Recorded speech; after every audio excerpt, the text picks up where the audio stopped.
Hi guys, so tumirik yung ating Ducati Monster dito sa may Tagaytay. Ayan, bigla lang siya habang ako ay travel on first gear, second gear, bigla lang siyang namatay. So yan yung lumalabas. So yan, binaklas ko yung motor, chinek ko yung mga wiring, battery, ganyan. Okay naman lahat, pati yung mga fuse, chinek ko. Mukhang wala naman talagang sira, pero hindi ko pa rin siya mapastart. So, I decided na baklasin yung battery and maghanap ng battery shop para ipa-charge siya. But upon checking, is full charge daw yung battery and 98% health. So, hindi ko na kaya. So, I decided na ipalalamove na yung ating Ducati pa uwi. Para dun ko siya checkin. Kasi kompleto ako ng tools dun. Kasi binaklas ko na lahat. Pinalalamove ko siya. So, yan. Hanggang pa uwi dito. So, kinarga siya sa L300. And then, upon checking here, ayan, binuklat ko siya. Ayan. So, tinry ko din yung battery ng ating R15. Tinry natin siya i-series. No? So, hindi pa rin siya nag-start. Ito yung battery, oh. Ayan, oh. Bago yan. Siniris ko siya. Nakalagay lang dun sa may panel niya is low bat. Itong battery naman na to is brand new yan.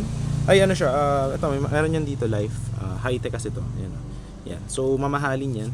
Nakikita niyo yan. Alam niyo yan. Basta pag sinerge nyo, mahal yung ganyang klaseng battery. So, pina-check ko siya sa battery shop. So, it says na 98% pa raw yung battery health. But upon checking here, yan. So, pag in-on ko siya, ito lang nalabas. Yan. Ganyan lang. Tapos, walang neutral light. Tapos, ayaw mag-start. Ayun o. Wala.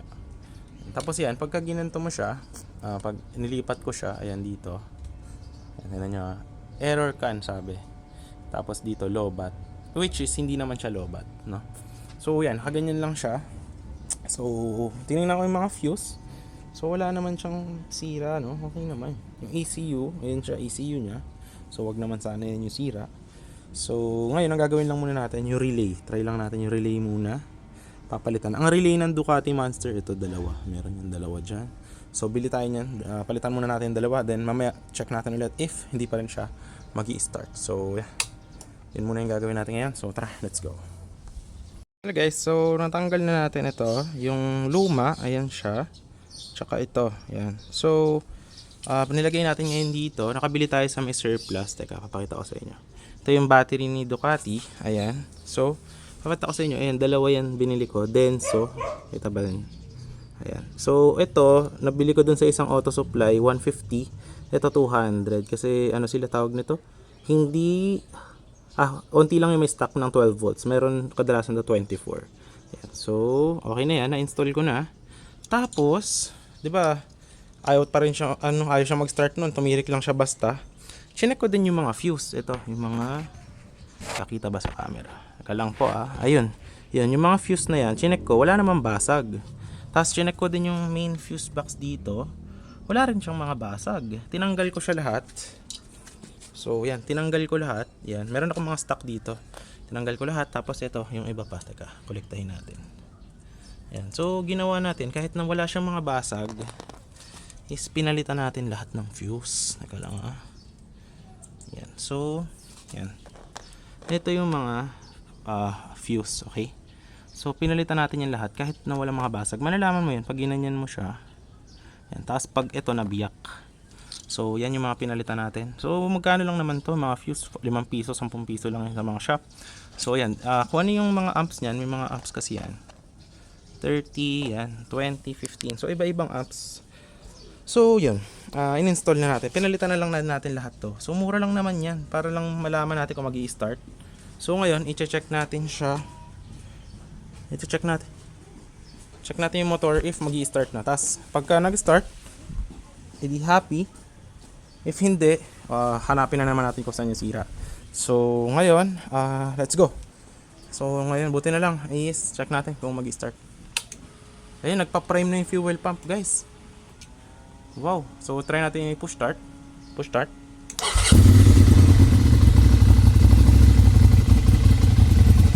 Wow. Alright. Start na natin siya, guys.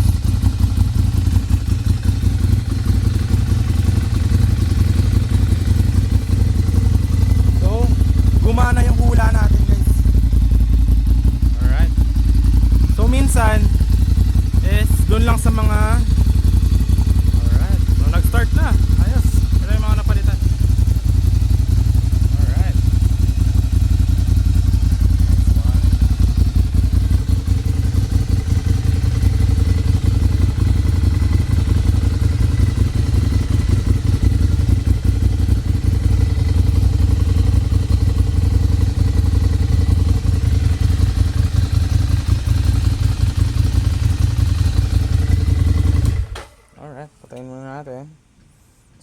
goods na goods, guys. So, gumana. So, yun guys. So, napastart na natin yung ating Ducati. So, tumama yung hula natin. So, dadaling ko na siya dapat sa Ducati shop. Kaso, tinry ko muna i-troubleshoot. Kasi, itong mga motor ko, yan, si Honda RS, si R15, tsaka yung sasakyan, tsaka yung mga dati ko pa naging mga motor, is tinatroubleshoot ko muna. If kaya naman masolusyonan, baka man simple lang, is tinatry ko muna ayusin. So, tulad nito, in case, my case is na tumama tayo ng hula. Kaya, thanks Lord. So, ngayon is, bubuin na lang natin siya. Tapos, papalitan ko yung muffler, no? Kasi, gagawin ko siyang mas basi. So, yun. Thanks, no? Thanks sa panonood. So, minsan is, dun lang siya. Simpleng mga bagay lang tulad ng mga fuse or mga relay. Yan. So, hindi naman ganun kamahal yan, no? So, yan. Approve na approve. Thanks, G. So, yan. Ayusin na natin. Mamaya, videohan ko ulit pag okay na. Hey guys, so nabuo na natin si Ducati. Ayan, buo na ulit yung kahan niya. Ayan, so pinalitan na natin ng muffler. So, sa sound check natin kung talagang all goods na siya. Ayan, naka, ano siya, titanium. SC Project. Ayan. So naka-titanium din yung kanyang system. So tara. Start natin siya. So akala ko dito yung mga sira eh. Pinaklas ko yung mga dash panel, wala naman. So tara, start natin siya. Alright. Testing. Ayan o. So gumagana na talaga guys. Nice. So push start.